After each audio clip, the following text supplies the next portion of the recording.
Good morning बच्चों, आप देख रहे हैं 10th क्लास का तीसरा चैप्टर, जिसमें मैं पहले वीडियो में दूसरे वीडियो में आपको इसकी 5 विधियां थी।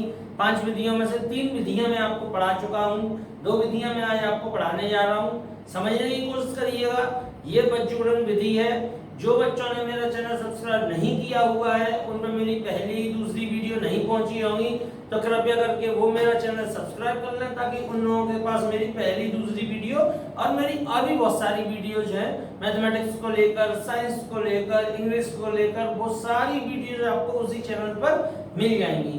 तो 10th क्लास के लिए चैप्टर नंबर 3 है ये, linear equation in two variables. इस चैप्टर की 3 विधियां ऑलरेडी मैं आपको करा चुका हूं। ग्राफीय विधि करा चुका हूं, विलोपन विधि करा चुका हूं, प्रतिस्थापन विधि करा चुका हूं। ठीक है, आज मैं स्टार्ट करने जा रहा हूं इसकी एक मोस्ट इंपॉर्टेंट मेथड है बज्रगुणन विधि, जिसको हम इंग्लिश में क्रॉस मल्टीप्लिकेशन मेथड बोलते हैं। अब बज्रगुणन विधि या क्रॉस मल्टीप्लिकेशन मेथड जो होता है वो आप समझिए किस तरीके का होता है, कैसे उसका यूज करा जाता है। मैं सबसे पहले तो क्रॉस मल्टीप्लिकेशन के आपको 2 डायरेक्ट फार्मूले देता हूं, जिनसे आप डायरेक्ट फार्मूला यूज करके जो है अपना क्रॉस मल्टीप्लिकेशन मेथड का क्वेश्चन सॉल्व कर सकते हैं। लेकिन मैं उसके बाद आपको मेथड भी बताऊंगा कि उसमें आपको करना क्या है। ठीक है, कुछ सावधानियां हैं वो आपको देखनी है। देखिए, मेरे पास ये 2 इक्वेशन लिखी हुई है यहाँ पर, a1x plus b1y equals to c1।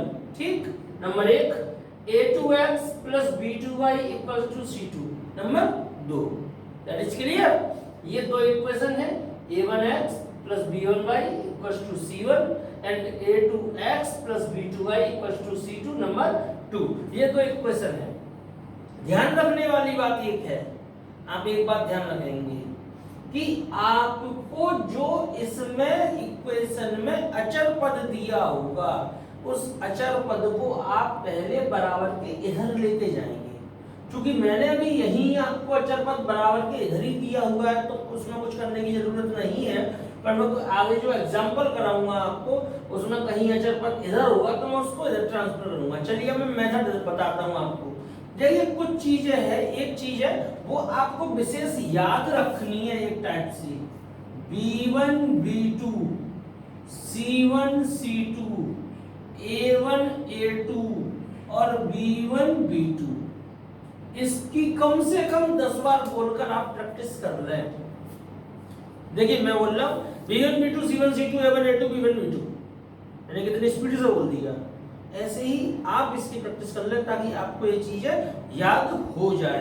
b1 b2 c1 c2 a1 a2 b1 b2, ये हमेशा और हमेशा इस मेथड में इसी क्रम में लिखी जाती हैं। अब देखिए इसका सॉल्यूशन, यहाँ b1 की वैल्यू b1 ही है, इसलिए वैल्यू रखने की जरूरत नहीं है।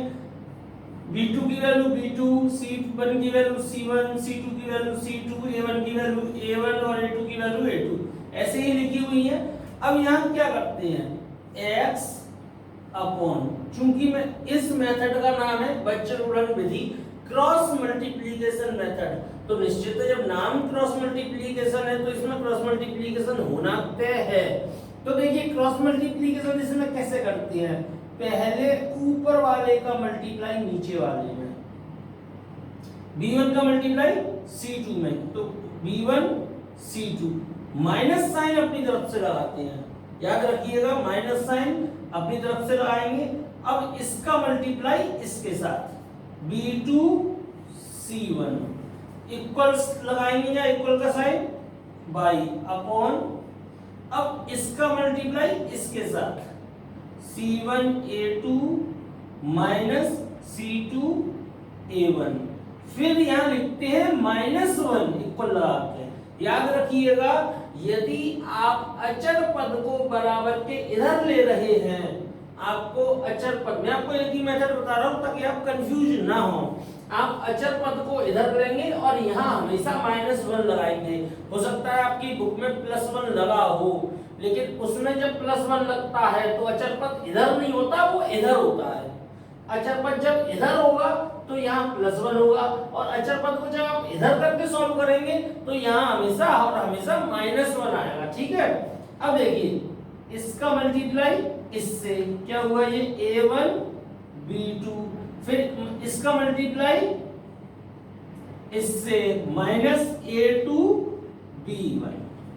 इतना करने के बाद हम x को अचर पद के बराबर ले लेते हैं, उससे x की वैल्यू आ जाती है। जैसे मैं ले रहा हूं x upon B1 C2 minus B2 C1 equals to minus 1 upon A1 B2 minus A2 B1।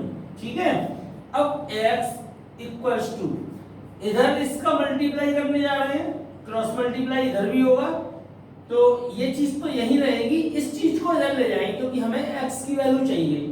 तो इस चीज को जब मैं इधर ले जाऊंगा तो -1 तो अपनी जगह है, और मैंने बताया जब माइनस होता है तो उसमें ब्रैकेट का यूज करना चाहिए, तो इस चीज को मैं ब्रैकेट में लिख रहा हूं B1 C2 minus B2 C1 upon A1 B2 minus A2 B1। अब x इक्वल्स टू क्या आ जाएगा, अगर आप -1 से इसमें मल्टीप्लाई करते हैं तो इसके साइन चेंज हो जाएंगे। -1 का जब मल्टीप्लाई मैं इस चीज में करूंगा तो ये वाला टर्म तो माइनस का हो जाएगा, और ये माइनस वाला टर्म है वो प्लस का हो जाएगा।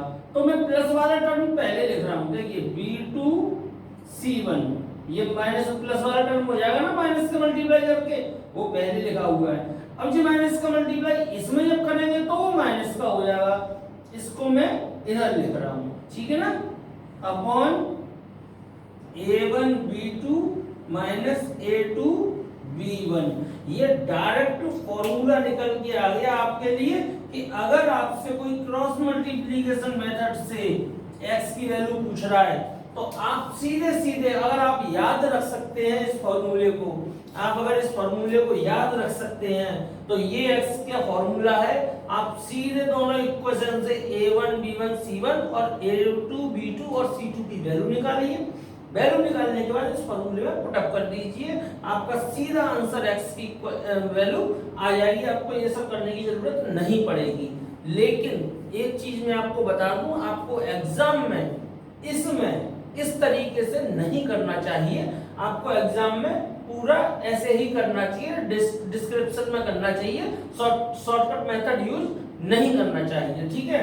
अब मैं बता रहा हूं ऐसे ही y को इसके इक्वल लेंगे। देखिए जब मैं y को इसके इक्वल लूंगा तो y upon C1 A2 minus C2 A1 equals to -1 upon A1 B2 minus B2 A1, ठीक है। इसको इधर ले जाएंगे जैसे इसमें ले गए थे, y इक्वल्स टू -1 लगा हुआ है C1 A2 minus C2 A1 upon A1 B2 minus B2 A1। अब फिर वही चीज है कि माइनस का मल्टीप्लाई करने पर साइन चेंज हो जाती है, तो मैं C2 A1 को तो पहले लिखूंगा और माइनस C1 A2 को बाद में, upon A1 B2 minus B2 A1। ये y की वैल्यू आ गई, ये फॉर्मूला हो गया x और y का क्रॉस मल्टीप्लिकेशन मेथड से। तो मैंने ये आपको डायरेक्ट फॉर्मूले बता दिए दोनों के। अब मैं एक एग्जांपल ले रहा हूं, ठीक है, उस एग्जांपल से कैसे जो है आप क्वेश्चन करेंगे, करना बिल्कुल यही मेथड है, जो मेथड है वो यही मेथड है, इसी से x की और y की वैल्यू निकलती है। अब मैं आपको एक एग्जांपल बता रहा हूं, देखिए ये, अब मैंने अभी आपको शॉर्टकट मेथड बताए थे, ये दोनों फॉर्मूला बताए थे, इन फॉर्मूला से भी आंसर इसके निकल सकते हैं, लेकिन हम इन फॉर्मूला का यूज नहीं करेंगे। अब मैं आपको मेथड बता रहा हूं। मैंने सबसे पहले आपको क्या बताया था कि जो इक्वेशन दी जाएगी आप उसमें अचर पद को उधर ट्रांसफर करेंगे। तो इसमें अचर पद है 30, तो आप इसको उधर ट्रांसफर करेंगे तो ये 30 हो जाएगा।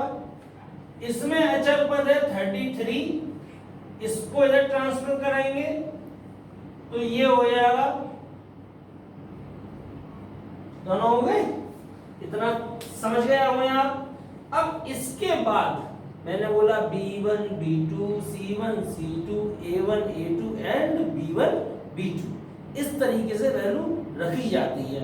अब देखिए आपके सामने यहाँ ये चीजें लिखी हुई हैं, अब मैं इस चीज को नहीं लिखा जाता है यहाँ पे, बल्कि इस चीज की जो वैल्यू होती है वो लिखी जाती है। चाहो तो आप रफ कॉपी पे पहले इसकी वैल्यू लिख सकते हो, जैसे a1 की वैल्यू कितनी दी हुई है यहाँ 3, b1 की वैल्यू कितनी दी है, यहाँ कुछ नहीं है तो 1 होता है, और c1 की वैल्यू कितनी दी है 30, ये दी है।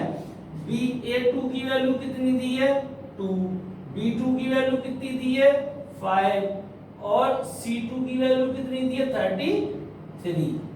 ठीक है, आप चाहो तो ये काम रफ कॉपी पे अपनी पे कर सकते हो, पर आपको ये चीज यहाँ नहीं लिखनी होगी, क्योंकि जो क्वेश्चन चल रहा है, जैसे ये क्वेश्चन चल रहा है, चेक करने वाला जब देखेगा इस कॉपी को तो वो देखेगा कि भाई b1 b2 ये कहां से आ गए, इस क्वेश्चन में b1 b2 c1 c2 थे ही नहीं, तो ये बीच में आ कहां से गए। इसलिए आप सीधे इसी ऑर्डर में इनकी वैल्यू को पुट करेंगे। देखिए मैं इनकी वैल्यू पुट कर रहा हूं, b1 की वैल्यू 1, b2 की वैल्यू 5, c1 की वैल्यू 30, c2 की वैल्यू 33, a1 की वैल्यू 3, a2 की वैल्यू 2, और फिर b1 की वैल्यू 1 और b2 की वैल्यू 5।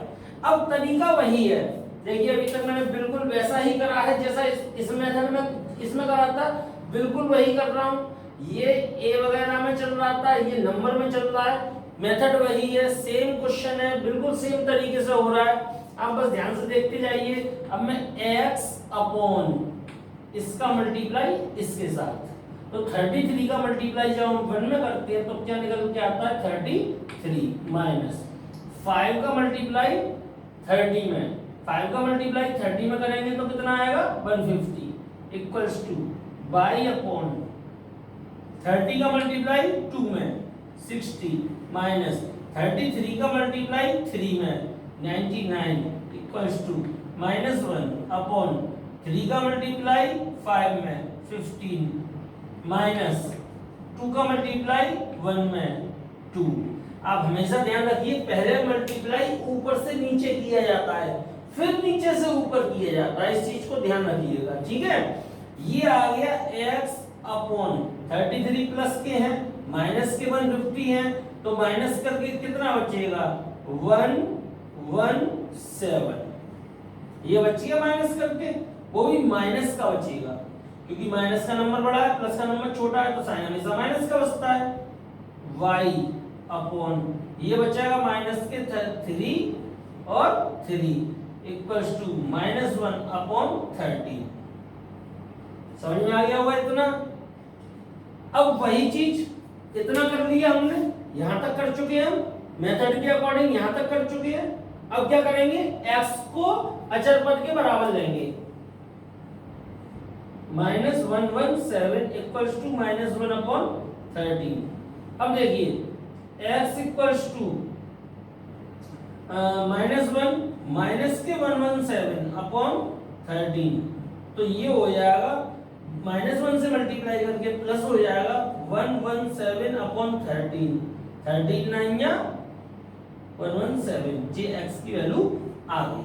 अब मैं ऐसे ही आपको बता रहा हूँ y की वैल्यू, जब आप y की वैल्यू निकालेंगे इधर तो y अपॉन माइनस के 33 equals to minus 1 upon 13,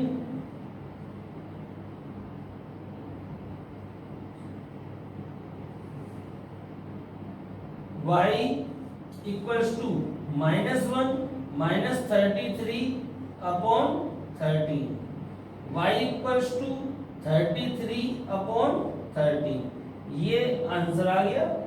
x की वैल्यू 9 और y की वैल्यू 33 अपॉन 30। अगर आपको ये चेक करनी है, आप x और y की वैल्यू अपनी इक्वेशन में पुट करिए, किसी में भी, इसमें या इसमें, ठीक है, RHS LHS इक्वल आएंगी। ये मेथड है, ये मेथड समझ गए हैं। चलिए मैं एक और एग्जांपल लेता हूं आपको, ताकि और क्लियर हो सके ये मेथड कैसे करना होता है। देखिए यहाँ एक मिस्टेक हुई है, 60 माइनस 99 ये 39 होता है, मैं यहाँ गलत लिख गया हूँ, 33 लिख गया हूँ, 39 होता है। ठीक है, जब ये 39 होगा यहाँ पर, तो 39 तो यहाँ 39 होगा, यहाँ 39 होगा, ठीक है। और 39 से ये जब 13 से डिवाइड करेंगे 39 को तो आंसर आएगा 3। That is the answer. आप इसकी वैल्यू 9 और 3 लगा के इसमें देख लीजिए, RHS LHS आपकी इक्वल आती हैं। चलिए अब एक और एग्जांपल लेता हूं ताकि आपको ये बिल्कुल क्लियर हो सके ये मेथड कैसे काम करता है। देखिए बच्चों, ये एक और एग्जांपल मैं आपके सामने दे रहा हूं। ये एग्जांपल है, ये दिया हुआ है जिस तरीके से। वैसे मैं आपको बता दूं कि जो विधियां हैं, अगर क्वेश्चन में किसी विधि का नाम दिया जाता है तो आपको वो क्वेश्चन उसी विधि से करना पड़ता है। परंतु यदि किसी क्वेश्चन में विधि का नाम नहीं दिया है तो आप किसी भी मेथड का इस्तेमाल कर सकते हैं।